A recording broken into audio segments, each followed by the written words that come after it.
therapy isn't scary. Therapy isn't hard. Finding the right therapist can be, but it's not hard. You just got to do it. You just got to do it. Once you close that door with your therapist, it stays there.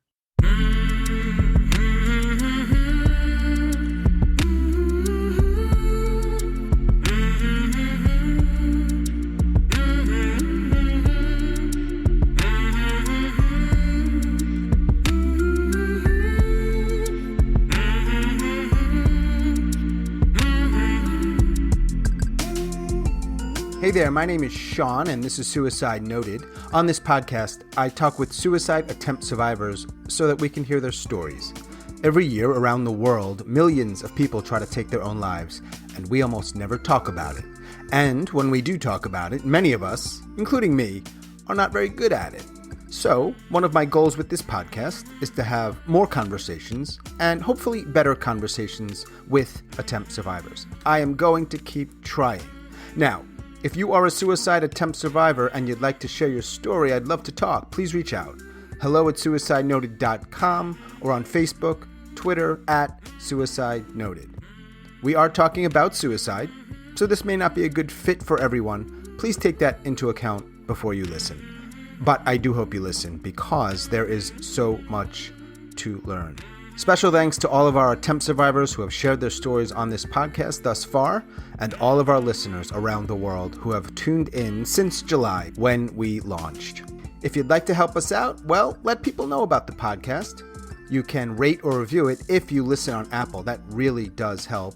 And we also have a growing Patreon community. So if you'd like to help us out with a financial contribution, I'll put that information in the show notes. We'd love the help. Today, I am talking with Thomas.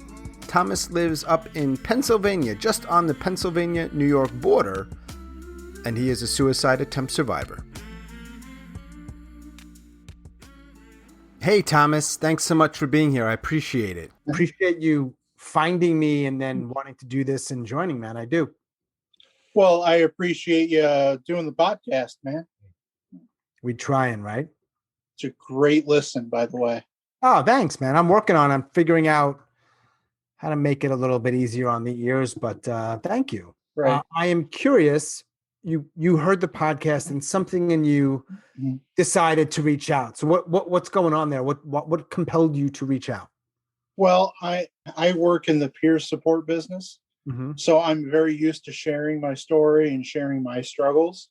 Yep. And when it comes to suicide attempts, my story is a little different than most people's. Well, because in some cases, it's an extreme attempt. Okay. It's a medication. It's a tool. It's a bridge. Right. It's a gun. Exactly. Yeah. Exactly. I didn't choose that route. What I used was nature. So I'm a bit of a science geek. I have a little bit of medical training background. When my depression got to a point where I couldn't do it any longer, I let go. I knew I had an infection, and I knew what kind of infection I had, and I was going to let it go. So just to be clear, you had a medical condition, and something happened, an infection. Most people would seek medical help, and there would be some way to fix it. Correct. Whatever that looked like, right. In your case, you're like, nah, this thing will kill me. I'm not going to seek that help because I want it to kill me. Correct. Question. Please. I don't know what the infection is. You want to share more, by all means. It sounds like a more painful way to die than some other ways, or longer / more painful, suffering. Longer for sure. Painful. With me, pain is kind of a weird thing. Apparently, I don't register pain like most people. Is that right? That's what I'm finding. Physical or other? Physically. So if I were to punch you in the face, and I'm not, you could probably, Tom's a big dude. You can't see him. It's a podcast. He would beat the crap out of me, I'm sure. But what I'm saying is if someone punches you in the face, it doesn't hurt like it might other people? Well, I mean, it would still hurt. But the way I process pain apparently is much different than most people. Okay.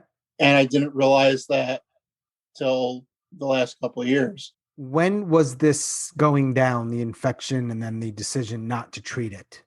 2018. Okay. So after the infection, after is when I discovered that that's why it didn't hurt as much as it should have. Uh-huh. It's a learning experience. Yeah, for sure. Now, I am sure of one thing, and that is, big surprise here, it didn't work. No, Okay. no, and there's a reason it didn't work. And I'm going to ask you what that Yep. is. What happened? So I have a big bucket of pride in my heart. Mm-hmm. And when the infection took hold, Mm-hmm. I knew it took hold. And I kind of, like those old Looney Tune cartoons, I held it, I let it grow. I knew it was there. In a way, I kind of loved it. Mm-hmm. Once it finally took hold, Mm-hmm.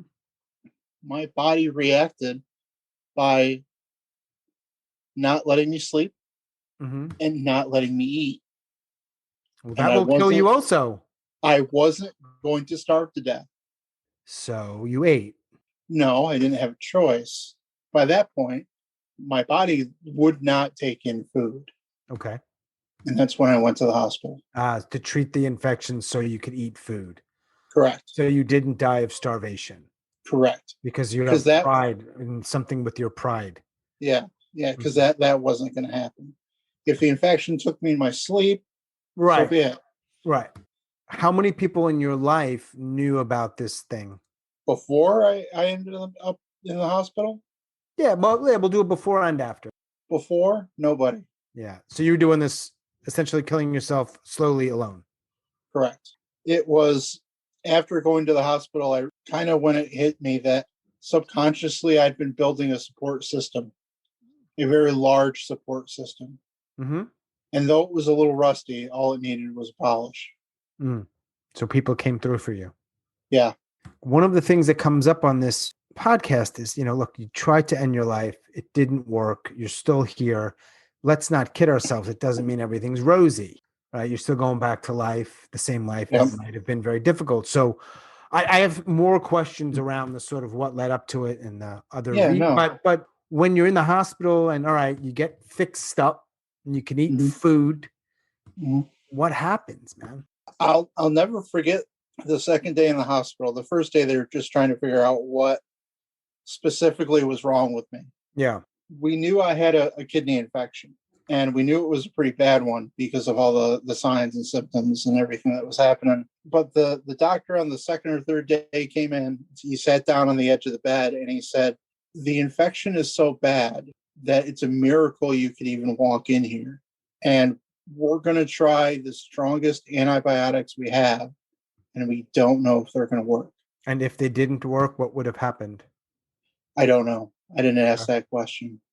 It sounds like in part you would have been physically affected. I mean, you can't walk is something, right? It's a correct. Because sometimes when you get these things, for lack of a better word, wrong, people won't like me for that particular choice of words. You got to deal with the aftermath. So I remember talking to a young lady, and she had tried to end her life with a gun. And, she's alive, and now she's, partially paralyzed. I talked to a young lady this month. She's up in Canada. She jumped. She lived. She's a quadriplegic. And now she has to deal with that, So I always think like, aftermath. So your aftermath, obviously different story, but your infection, I'm looking at you right now. People can't see you like I can see you. You seem pretty healthy. I don't know what, you're talking clearly. Are you in decent shape? It's been what, 2-3 years? I'm not in great shape right now, but it has nothing to do with my attempt. Can we go back before 2018? I don't know where I would want to start this as to sort of like what led up to it, because you could argue however you frame it, any number of things, but what happens pre-2018 that led you to the point to like maybe not want to be here? Well, that's a bit of a story. So feel free to cut this down if you need to. Sure. But when you look at my life, I was put up for adoption at birth. For the first 39 years of my life, I didn't know where I came from, who I was. But my parents, my adopted parents, had always told me that I was adopted. They never hid it from me. and any information they had, they shared with me. Add to that mystery. Growing up here in where I grew up, it's not very friendly to gay men. Mm-hmm. That part of New York State. Right. Mm-hmm. Right. It's very much, as I tell people, don't ask, don't tell. Like the military used to be. You can do whatever you want. You can be whoever you want. But at the end of the day, you don't share. Got it. For years, I'm fighting that battle. Yeah. Fighting who am I questions. And here I am also dealing with depression the whole time. Right. And when you have major depressive disorder, yeah, it kind of comes and goes. And when it comes, it's there. It hits you like a freight train. It was kind of a long road to get me to that point. And I had lots of speed bumps along the way. Did you have any other sort of, however you want to define, attempts? Yeah. One other one. Yeah. When I was 21, I was working at, basically volunteering my time because they didn't pay you, but working at a local place that was helping kids not be home, so to speak. It was a dance club in the weekends. It was a pool hall during the week. And it was someplace that the kids could go to and be safe. And so I was working there 7 days a week, 12, 14, 16 hours a day. And I was walking to and from home, which was about a 3-mile walk. On that trip every day was a bridge. And one of those evenings, middle of winter, no moon in the sky, I stopped to look over that bridge and said, time to go. So I scooched up over that bridge and looked down. And like I said, midnight, no moon in the sky. Scary shit. Tell a couple of stories up. Let me ask you this. Sure. How do you see your reflection? The moon or lights? No moon. No street lights. So? I could see my reflection. So are you suggesting that's a spiritual? I do. Yeah. So that was a sign, don't jump? To me, that was a sign that there's something more. Makes sense. So I kind of pulled myself off the bridge. I got myself together and cried the rest of the walk home. If you hadn't seen the reflection, do you think you would have jumped? Probably. Do you think it would have been fatal? If not fatal, it would be one of those situations you'd want it to be fatal. Right. You know, it's a couple-story fall onto stone because it's a creek underneath you. Right. And you're also talking water, middle of winter. Yeah, bad combination. Bad combination. That's why at that time I had chosen that location, because I figured if the fall doesn't kill me, the water will. Yeah. It sounds like from what you were saying, and look, man, I know depression is just a beast. It sounded impulsive-y a little bit, or had you been thinking about that? At that time, I'd been kind of thinking about it for a long time. You had? I had. Really, since I was about 12 or 13, I had been thinking about killing myself. All right. Wow. Okay. Walking down the middle of the street, crossing without looking over, when you cross the main street, things of that nature. I wanted to die. I wanted something else to take my life. On that day, from what you shared, like nothing major happened. Someone didn't break up with you. You didn't get fired. You didn't get into a fight. You left work like you normally leave work. Yep. So I always ask, and it's sometimes a difficult, maybe an unanswerable question, like any idea what was different about that or those moments? Because you had passed over that bridge how many times? Hundreds. Yeah. Hundreds of times. I think what was different about that day was me. Okay. I knew I needed a change. Either I needed to start coming up with income, or I needed to leave what I was doing, or leave this world. Mm-hmm. And at that point, it was, I need a change. And then, but you saw your reflection, you get back up, and then we go from whenever that was, when you were 21 to 2018. Correct. And all the while, tell me if I'm wrong. I'm not trying to play a game, put words in your mouth, anything like that. You're dealing with depression. Mm-hmm. You're dealing with, and my words won't be perfect here, being a gay man in a place that doesn't embrace gay men. Correct. And I'm imagining some other stuff in there as well. Yeah, and like I said earlier, I have this big bucket of pride that I carry around with me. Yeah. And that's really what led to me trying to kill myself in 2018. Or I guess you could really say let myself die.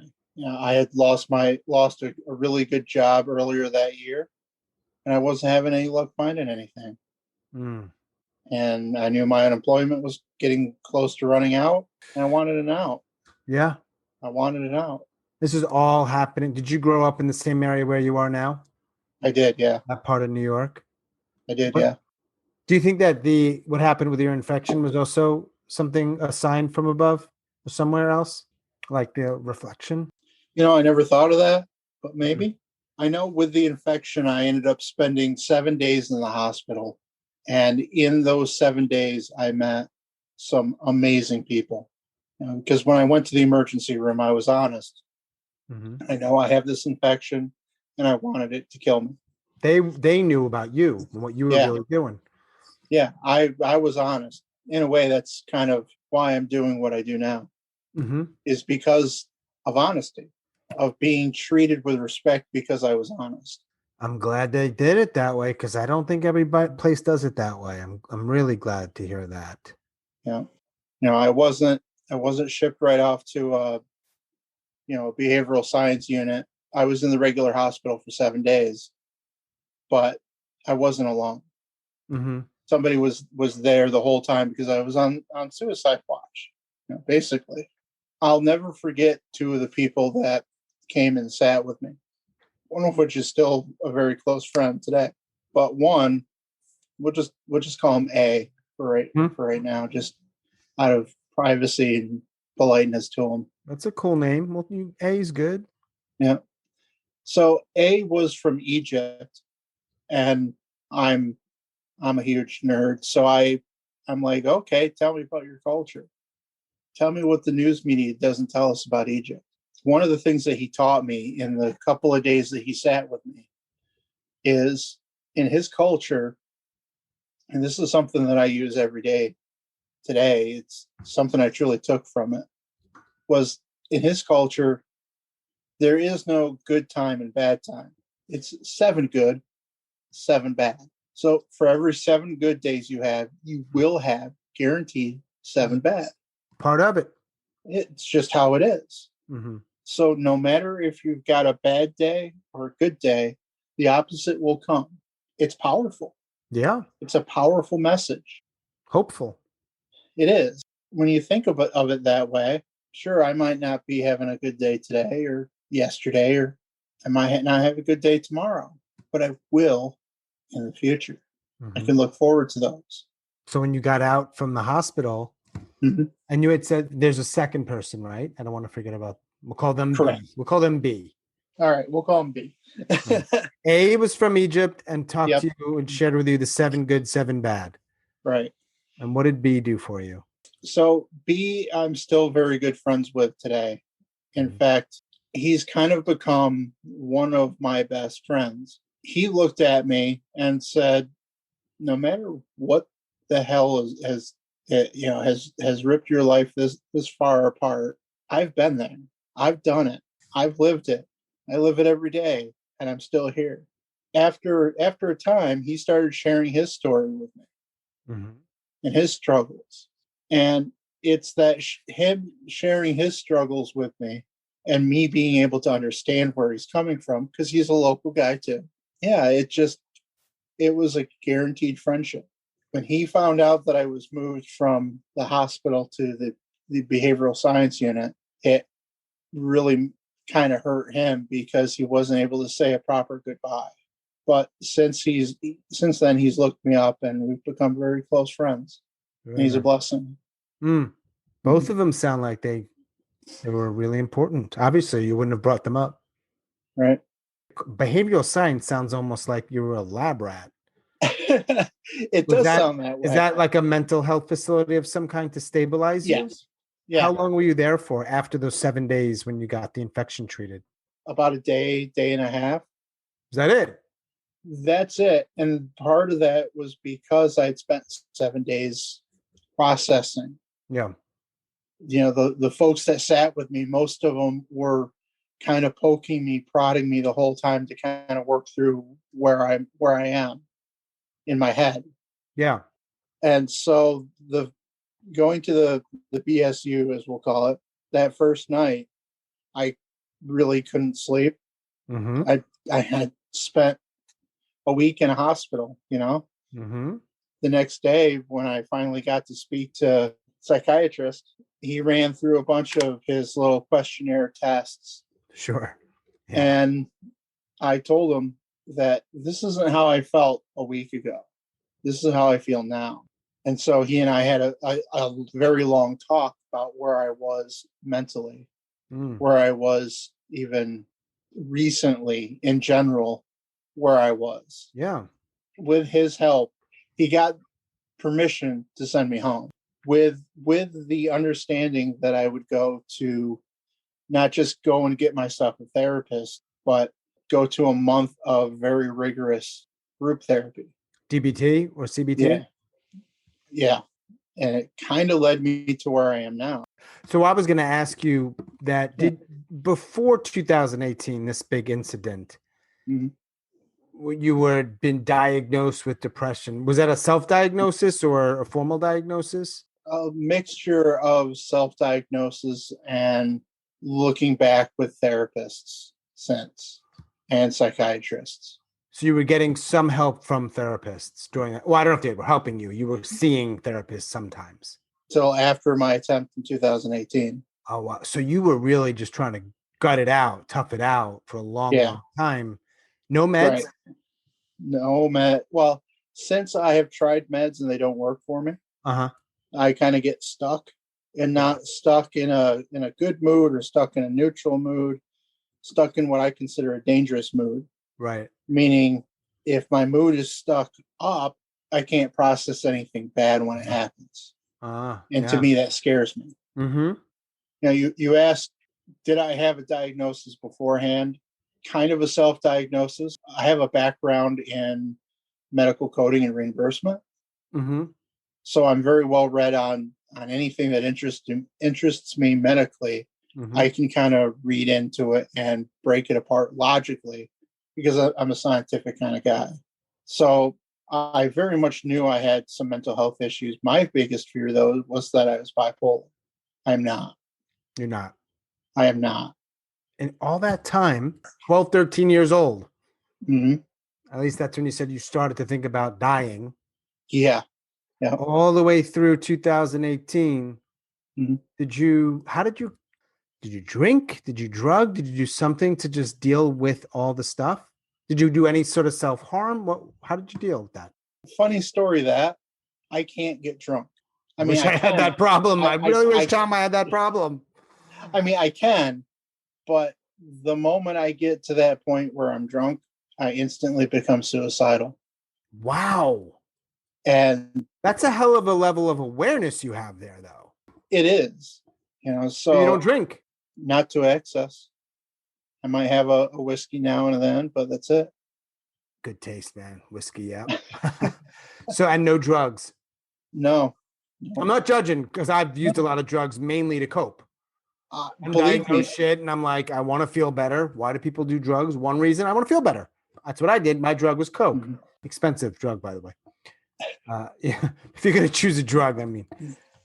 But for you, I'm just saying, I'm just sort of amazed by the fact that it sounds like mostly you've just been trying to deal on your own, doing whatever. Well, as you said earlier, I am a big guy. I hate to say it, I'm a comfort eater. Need some food. Yeah. What are you eating when you're in like a really comfort mode? Nothing good, that's for sure. Bad stuff, tasty stuff. Pies. Yeah. Gallon of ice cream. It's not, I guess it's marginally relevant. I can only see a little bit of you and it's not particularly important, but are you in is your weight a health issue, a health concern? Huge health concern. Yeah. Like diabetes or other. Oh yeah. Is that another kind of, I'm going to die and not do anything about it type of thing? Just from like the other infection example? For a lot of years it was, yeah. Fuck it, I'm going to die, whatever. Yep. Today it's not that. It's not. No, no. Today it's a challenge. How can I beat this? How can I lose weight? How can I do this the easy way? Is there an easy way? There is. Yeah. I mean, tell me. I don't have a weight issue, but tell me what it is. For me, it's one meal a day. It's eat what I want, Yeah. eat as much as I want, but once a day. Intermittent type thing. Once a day. Yeah. Wow, you must eat a lot that one time. Sometimes I do, sometimes I don't. And you don't snack at all? No, All right. So today, for example, did you already eat your meal? I did. And so I you're did. not eating again? Nope. That's like the opposite of a comfort. That's like the most uncomfortable comfort eating I've ever heard of. But I can eat whatever I want. When I sit down to a meal, it's what I want. Cool. And I drink a lot of tea. That helps too. Does it? It does. Is that what you're drinking right now? It's a green tea with mint. Have you said that nobody knew in 2018 until after. Correct. Are you single? I am. The reason I ask Mhm. is because people that are involved, I don't know if you have, well, maybe we could talk about this.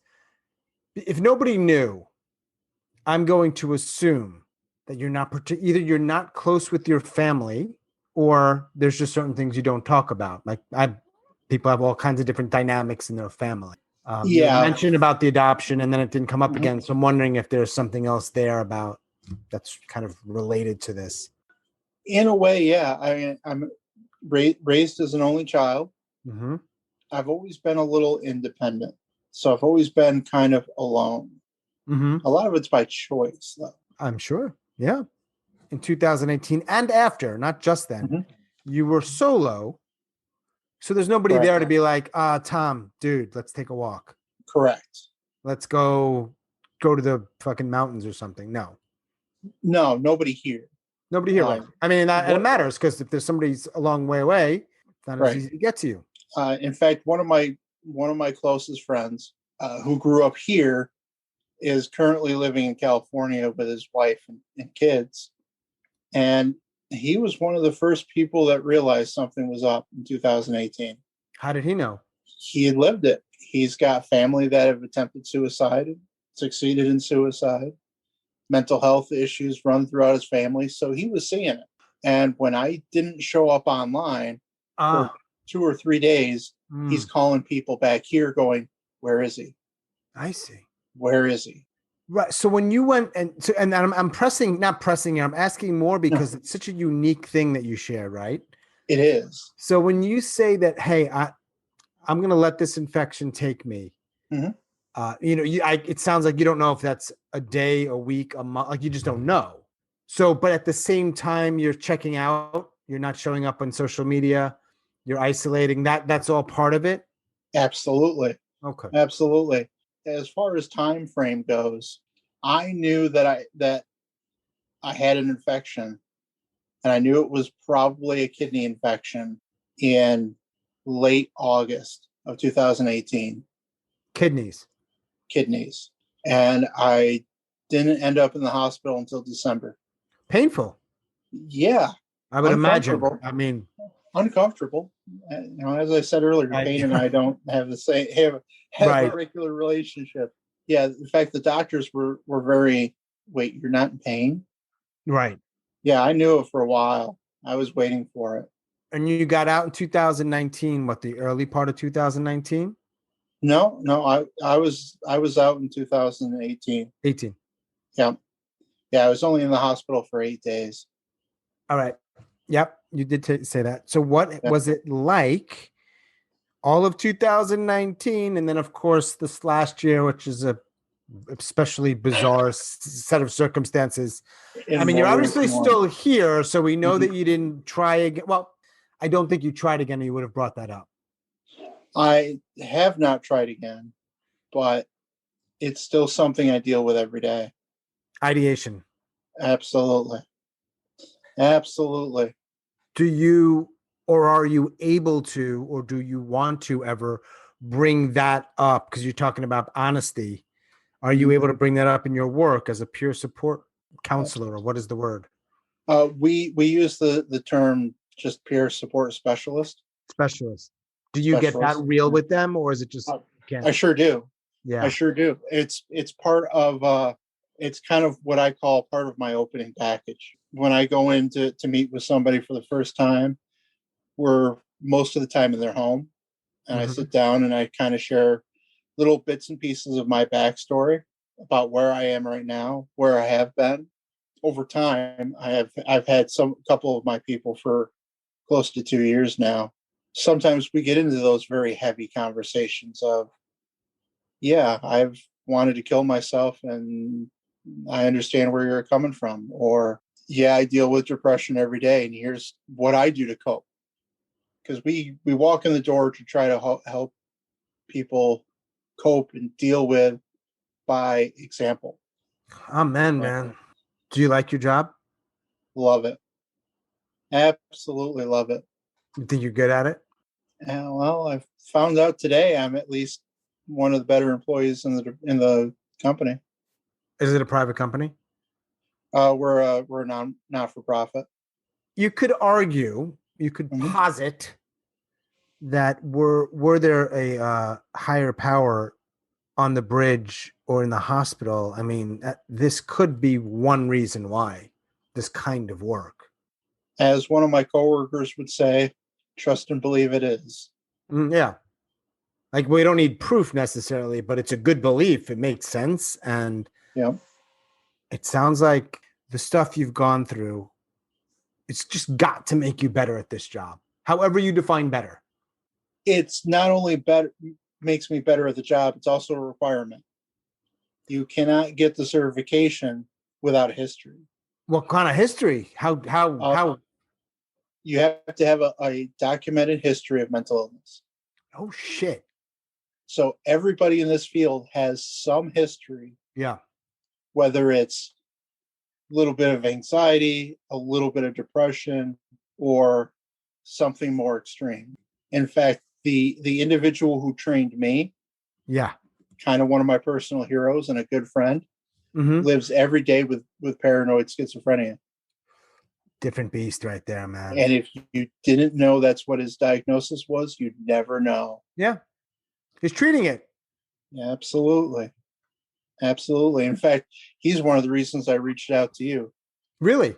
Because he had said to me last year when he and I were talking about this, that, or the other thing, that he still remembers my story from the training class, because my story was so different than most people's. Yeah, it is rather unique, Tom. So, question, you said that you did some medical coding and you've been a lot of life experience, lived experience, medical coding, peer support specialist. I don't know if I often ask this question. Do you think if somebody tries to end their life, whether it's your way or any other ways, they are by definition mentally ill? That is a very solid question. Thanks, man. I just wonder about it. Like, is it, or can you just be somebody who does not have a mental illness? And I'm putting that in quotes because it can mean a lot of whatever, DSMV or otherwise. Okay. And they're like, fuck it, I'm out. And it's sometimes arguably a logical decision, whatever, their choice is their choice. Or does that make you mentally ill? I'll shut up now because I'm blabbing. I've heard you use the term, not just when talking to me, but in your other podcasts, the term ideation. Yeah. I don't like that term. One, because I kind of trip over it with my tongue. Okay. Just literally, also, physically. Okay. Yeah. But also because I feel that you can have the thought of suicide. You can have it every single day. Yeah. But until you put that intention of, this is how I'm going to do it, and this is when I'm going to do it, and this is why I'm going to do it. That intention, when you add that intention, then it becomes mental illness. Yeah. Because you're focusing on it. But if you just are driving down the road and you go, enough of this, screw this noise, jump off a bridge. So let me push back, all right? Yeah. I'm some dude. My family was recently killed in a car crash. The bank is foreclosing on my house. I lost my job. You can imagine all the things I could add in that, right? Oh yeah. I see absolutely no future. Disease runs in my family, so I'm probably going to get yada, yada, yada. It makes sense for me. I don't want to suffer. I don't want to be in pain. I decide to do that. I'm mentally ill. Because you're putting that much thought into it. Yes. All right. So it's tricky though where you draw the line to that much thought, but we don't, it's semantics to some degree. It is. You're saying, yeah, no, but I appreciate and respect your opinion. So it is if you are focusing on it like that. Correct.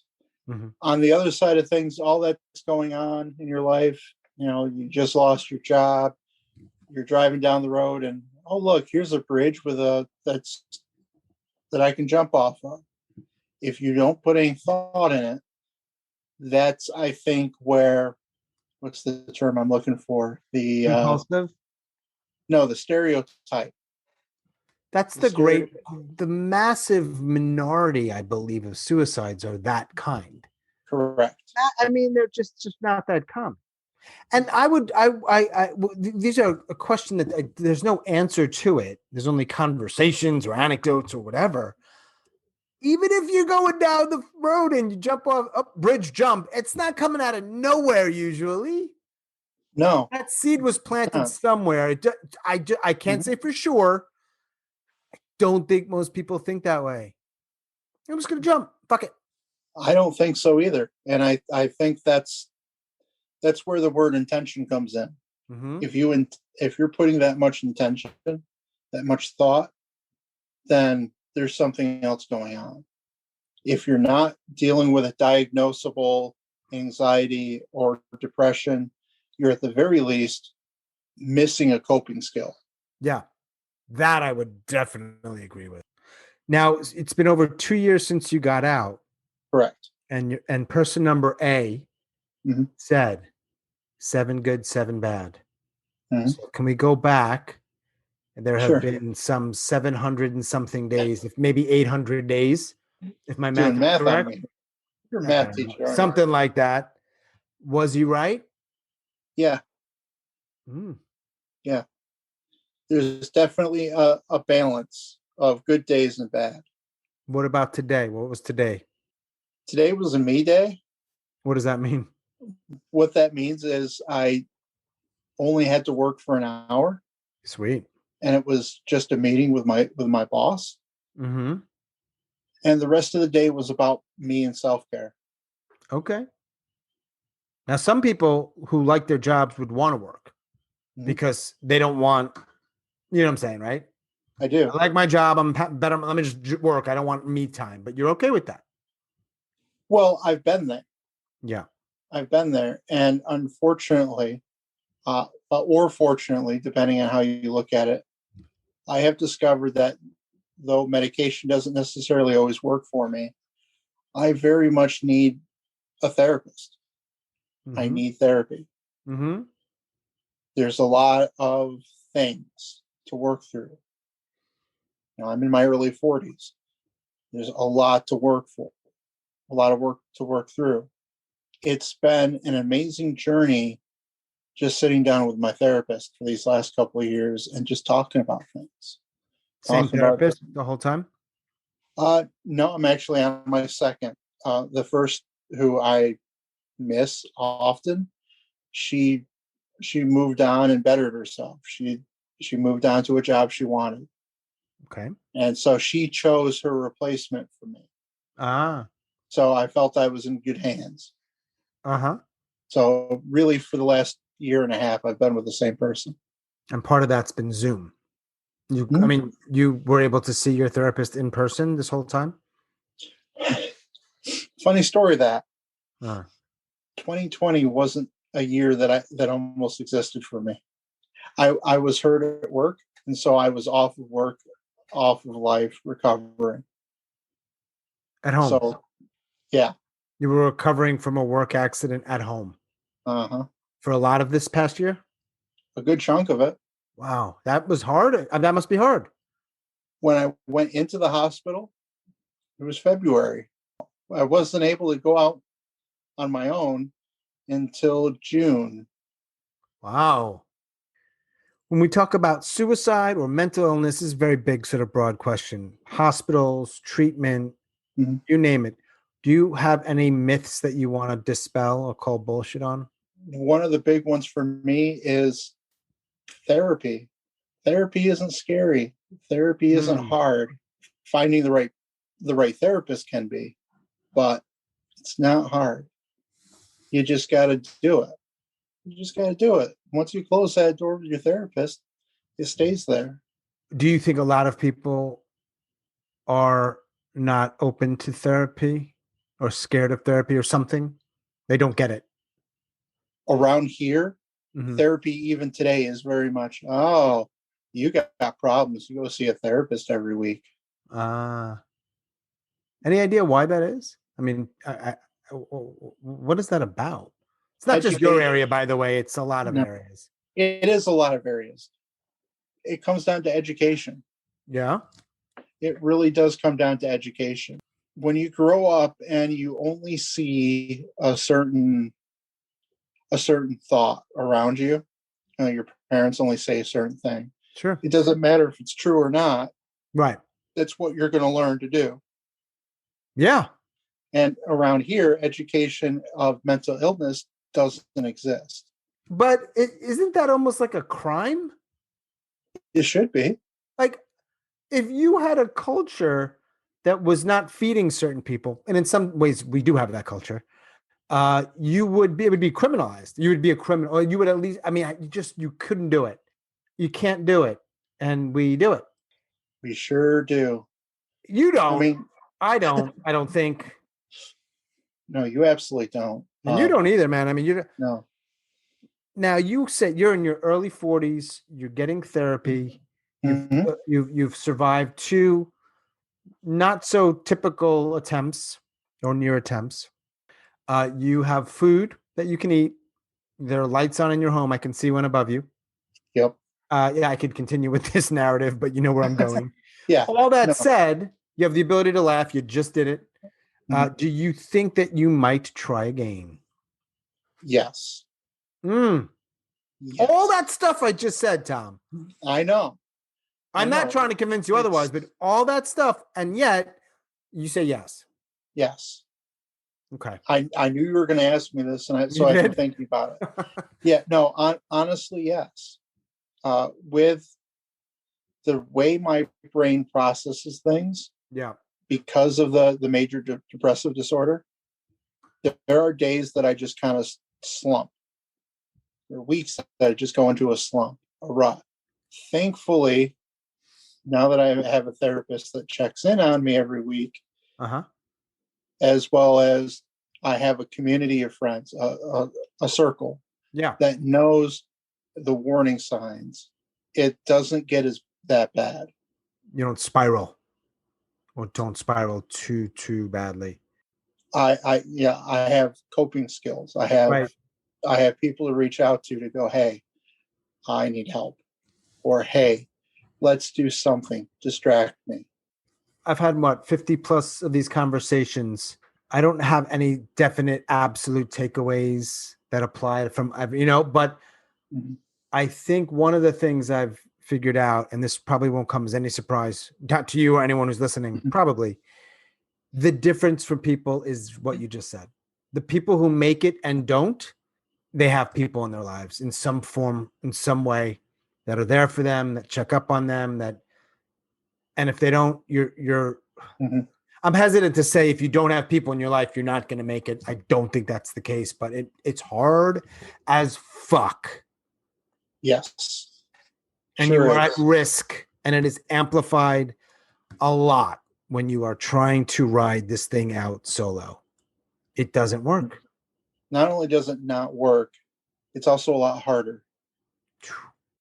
For me, if I'm having a bad day, a bad week, I can call my best friend and go, hey, what's your schedule look like this weekend?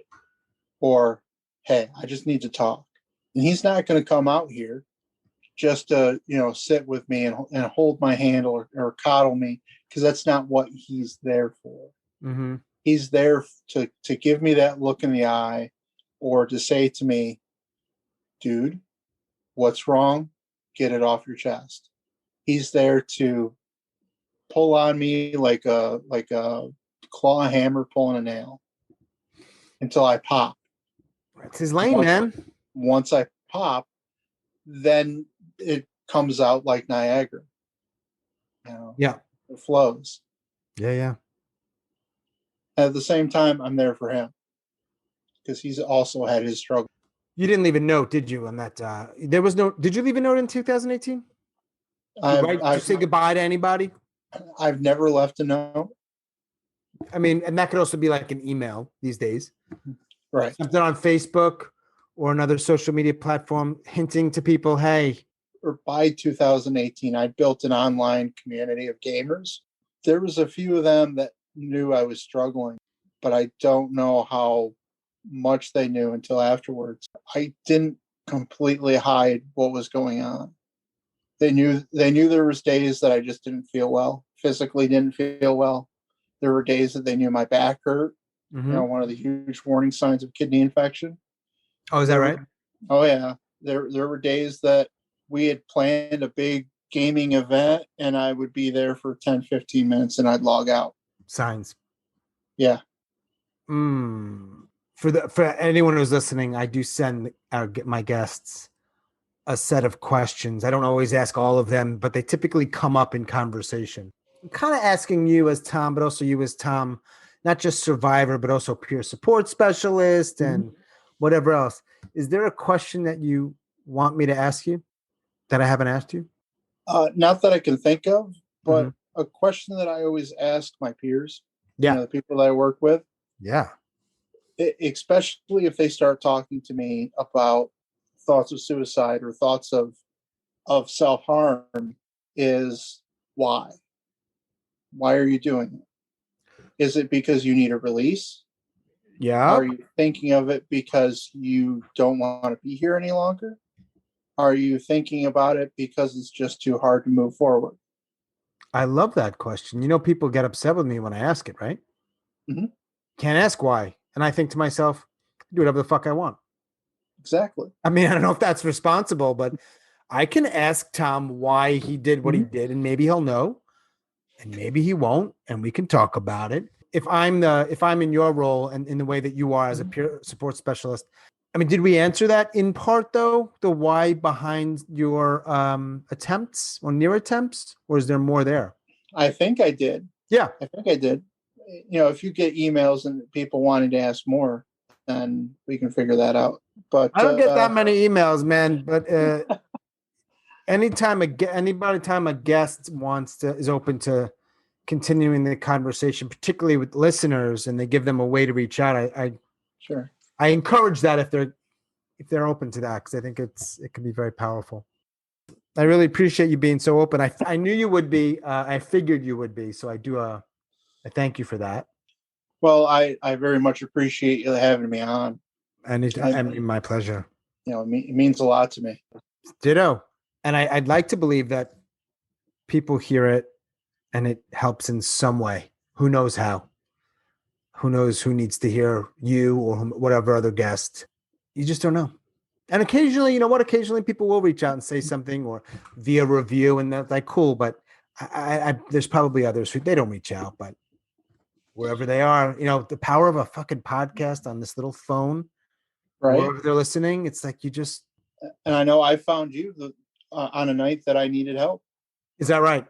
Yeah, I was having a down day, and I'm like, what's out there to talk about mental health? Boom, there you are. Do you remember if you put in mental health or suicide specifically? Suicide specifically. Yeah.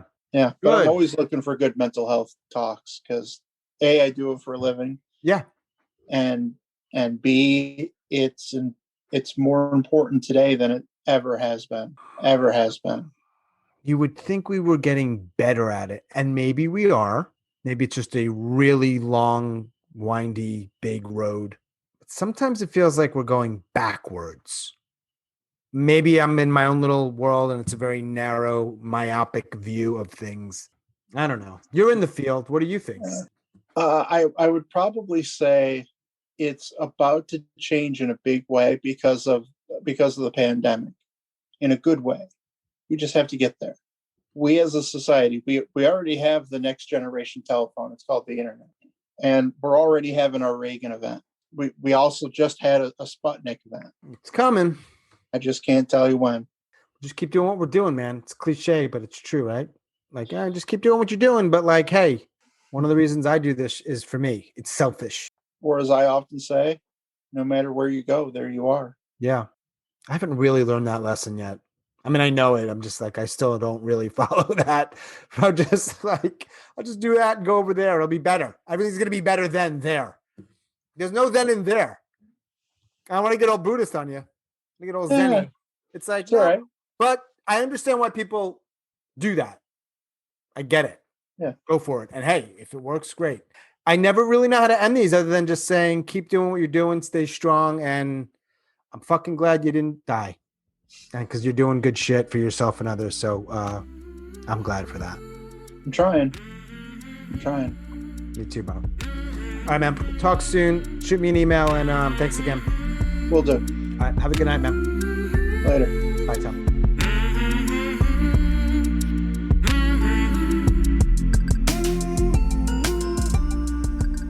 As always, thanks so much for listening and your support, and special thanks to Thomas up in Pennsylvania. If you are a suicide attempt survivor and you'd like to share your story, I'd love to talk. Please reach out. hello@suicidenoted.com or on Facebook, Twitter @suicidenoted.